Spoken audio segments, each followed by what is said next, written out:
Welcome to another exciting episode of Howard's Opinion.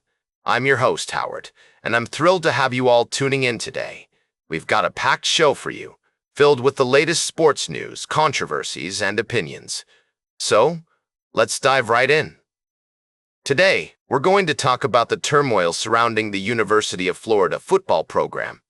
It's been a wild weekend for the Gators, folks. Not only did they suffer a stunning 18-16 loss to in-state rival USF, but former player Jonathan Odom has come out swinging with some serious allegations against head coach Billy Napier. According to Odom, Napier accused him of faking a concussion during his playing days at Florida. Yes, you heard that right, faking a concussion. Odom claims that he was treated poorly by Napier and that this incident was just the tip of the iceberg.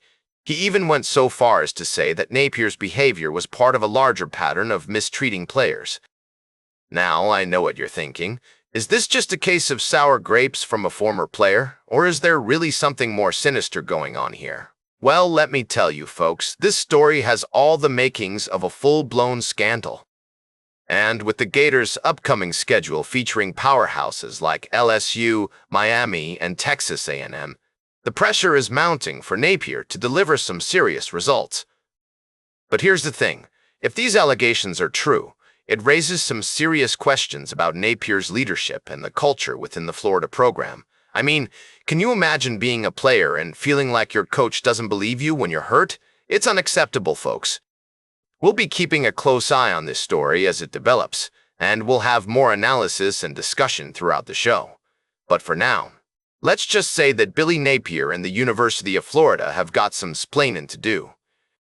We'll be right back with more fascinating sports news on Howard's Opinion. Welcome back to Howard's Opinion, folks. I hope you're all enjoying the show so far.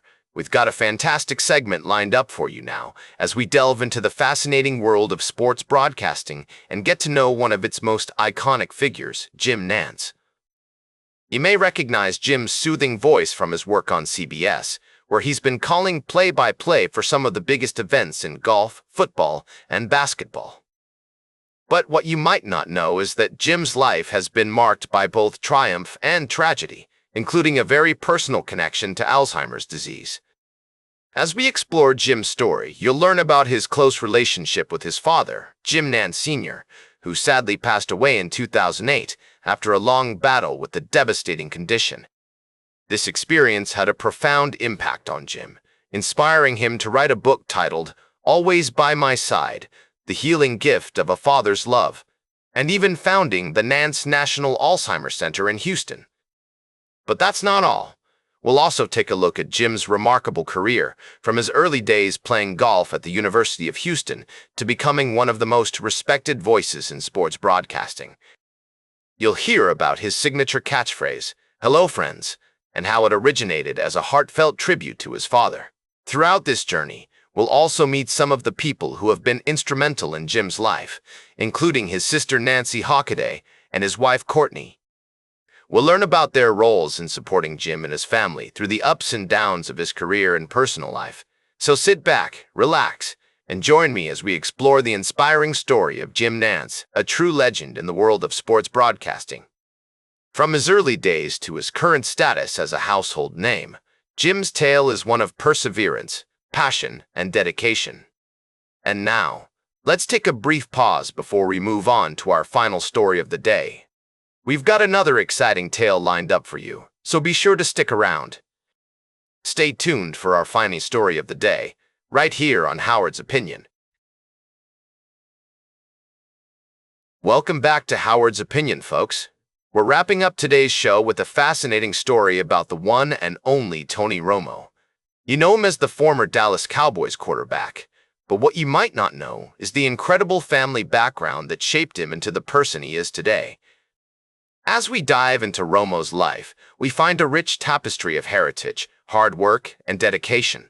Born in San Diego, Romo spent most of his childhood in Burlington, Wisconsin, where he developed a passion for football that would eventually take him to the NFL.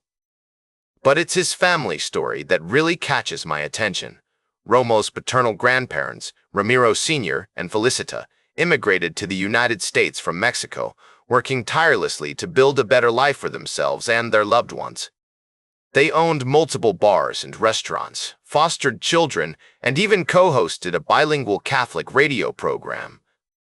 Their legacy is a testament to the American dream, and it's clear that their values have been passed down to Tony. And then there's Romo's wife, Candace, and her famous brother, Chase Crawford, who you might know from his roles in Gossip Girl and The Boys. It's amazing to think that Romo went from being a Cowboys quarterback to becoming part of a family with such a strong connection to the entertainment industry. As I reflect on Tony Romo's story, I'm struck by the importance of family, heritage, and perseverance. From his grandparents' humble beginnings to his own rise as an NFL star, Romo's journey is a reminder that our roots shape us, but they don't define us. We all have the power to create our own paths and make a lasting impact on the world. That's all for today's Howard's Opinion. Remember to like, share, and subscribe. And until next time, these are some of my humble thoughts.